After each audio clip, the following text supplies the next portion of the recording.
Hello and welcome. This is Business Incorporated coming to you live from Channels Television. I'm Chimezie Obi Iwago. On the show today, S&P keeps South Africa credit ratings below investment grade.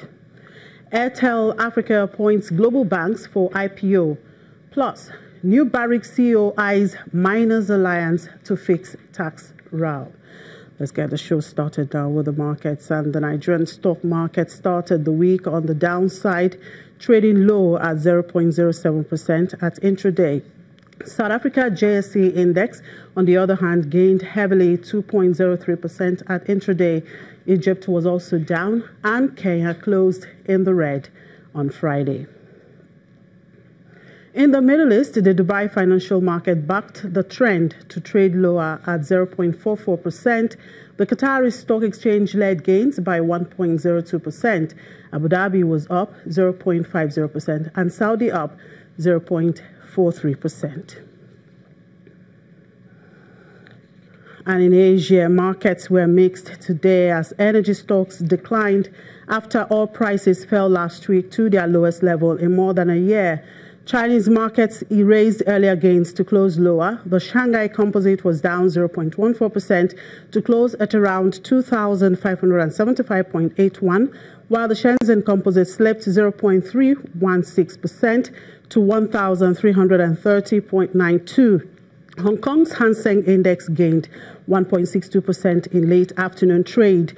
Investors are looking ahead at a highly anticipated meeting between President Xi Jinping and President Donald Trump at the upcoming G20 summit in Buenos Aires, Argentina, which is scheduled to happen at the end of this week. Elsewhere, Japan's Nikkei 225 rose 0.76% to close at 21,812, while the Topix Index saw gains of 0.2% to 1,632.20. South Africa's KOSPI advanced 1.24% to 2,083.02. Overall, in Australia, the benchmark ASX 200 fell 0.78% to 5,671.60. All right, let's move on now to Europe, where stocks posted solid gains in morning trade as investors digested fresh developments surrounding the UK's withdrawal process from the EU. Well, for more, let's talk to my colleague, Ulrich Batz from the Frankfurt Stock Exchange. Hello, Ulrich. Good afternoon. Glad to have you on the show this week. Well, Ulrich, if you could hear me, the G20 meeting due in Argentina this week will focus mainly on China and the U.S. How difficult will the alignment of economic interest be, while will Europe queue behind Washington or Beijing? We need the program.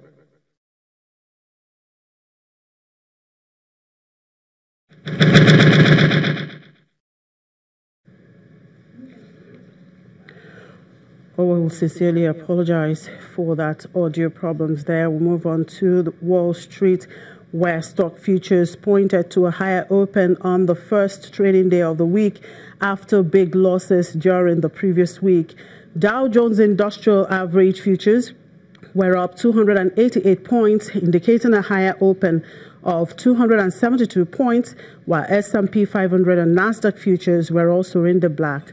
Stocks suffered their worst Thanksgiving week since 2011 last week, as a sell-off in once-loved technology stocks and oil prices put traders into risk-off mode. Monday is a quiet earnings day, with fashion retailer Buckle set to report results after the bell. In economic data, Chicago Federal Reserve National Activity Index numbers are due at 8:30 a.m. Eastern Time, while Dallas Fed Manufacturing Survey data are due to be released at 10:30 a.m. Eastern Time. And back here, the 22nd Annual African Securities Exchange Association General Meeting and Conference has started today. Now, the Africa's Foremost Capital Market Forum is being declared open by Nigeria's Vice President, Professor Yemi Osinbajo, with the theme, Champions on the Rise, Africa's Ascension to a More Sustainable Future. The 2018 edition has a robust agenda and will feature over 60 distinguished speakers and panelists from around the globe. Well, joining me now to discuss this is the CEO, Cowry Assets Management Limited, Johnson Chukwu. Hello, Mr. Chukwu. Thank you very much for joining us on the show. My pleasure. Good afternoon. Right. Now, champions on the rise, Africa's ascension to a more sustainable future. That's the theme for this year's ASEA conference being hosted by Nigeria. How apt is this theme? Well, it's for me, it's a motivational title, given that a couple of African countries are still doing well. Though ultimately, if you look at the major drivers in Africa, they are really weak. I mean, if you look at Nigeria, if you look at South Africa, if you look at Angola, and these are some of the three biggest economies in Africa, but their growth rate has been quite slow. Well, as you have new tigers in Africa, you have the likes of Tanzania, you have the likes of Morocco that are driving growth in Africa.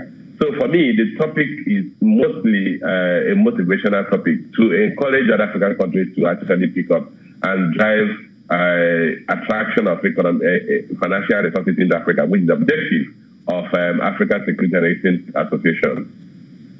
Now, as a stakeholder in the capital markets, what discussions around this theme is more important to you in building sustainable future, not just for the market, but Africa economy as a whole?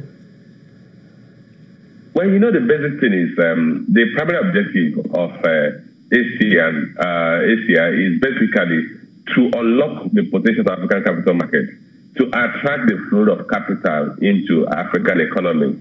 If you look at the objective, the vision of that association is basically to act as a significant driver for economic transformation of Africa by the year 2025.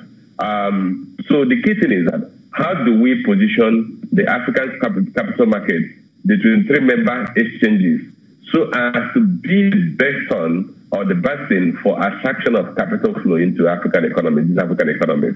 I think that's virtually all the discussion we center around that.